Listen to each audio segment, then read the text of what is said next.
12 heures pour la Grèce, vous l'avez dit, depuis 10 heures ce matin ici au hall de Scarbeck. Ça va se prolonger jusqu'à minuit. C'est une sorte de marathon. On aime bien les marathons en Grèce, en tout cas dans la Grèce antique. Une sorte de marathon pour le peuple grec qui, vous le savez, traverse une crise économique extrêmement profonde. Il se passe plein de choses ici au hall. Il y a derrière moi pour l'instant des textes qui sont dits par toutes sortes de personnes, des textes de Platon, et puis un petit peu partout dans les halles il y a des dégustations de produits grecs, et puis un petit coup de pouce aussi au tourisme grec qui en a bien besoin en ce moment. C'est une action citoyenne, vous l'avez dit, avec des objectifs bien précis. J'ai à côté de moi l'organisateur de ces 12 heures, c'est Jimmy Jamar. Alors Jimmy, ce sont des ONG en fait qui sont visées. Oui, on essaie. Donc c'est avant tout une opération caritative.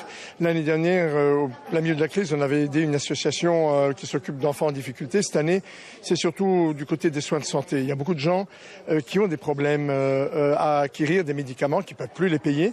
Donc on a aidé 3 associations, Médecins sans frontières Grèce, Make-A-Wish, c'est une association qui consiste à réussir des souhaits, enfin remplir les souhaits pour des enfants atteints de maladies incurables, et puis l'association grecque pour les enfants handicapés. Et vous récoltez de l'argent, j'imagine, pour ces associations ici? Oui, tout à fait. L'année dernière, on avait récolté plus de 12 000 euros et on espère faire aussi bien cette année-ci. Alors, on en parle un petit peu moins de la Grèce en ce moment. Est-ce que ça va un tout petit peu mieux ou est-ce que elle est encore en grande difficulté? L'année dernière, exactement en ce moment, la Grèce était entre les élections, donc c'était une période politique très difficile. On parlait beaucoup de sortie de l'euro, de sortie de l'Union, enfin il y avait des choses un peu négatives.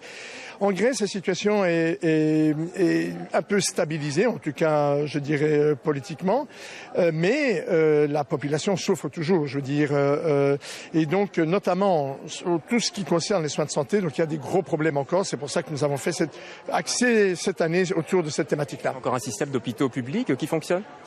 Oui, mais justement, en Grèce, il y avait beaucoup de gens qui avaient aussi, disons, qui allaient à la médecine privés, ça ils ne peuvent plus se permettre. Donc tout le monde se rabat sur les hôpitaux publics qui eux-mêmes donc ont leur budget coupé. Donc c'est pour ça que c'est un petit peu, c'est pas préoccupant, mais la situation est effectivement difficile. Alors beaucoup de choses ici au hall de Scarbeck. Jusqu'à ce soir, il y a même des concerts qui sont prévus.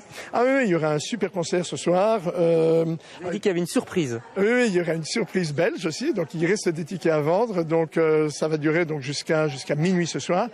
Maintenant, il y a aussi en ce moment la lecture de Platon, parce qu'aujourd'hui on est le 9 mai, c'est la journée de l'Europe, c'est l'année européenne des citoyens, donc il y a un gros symbole derrière tout ça, et on a choisi comme fil conducteur de toute la journée la démocratie cette année.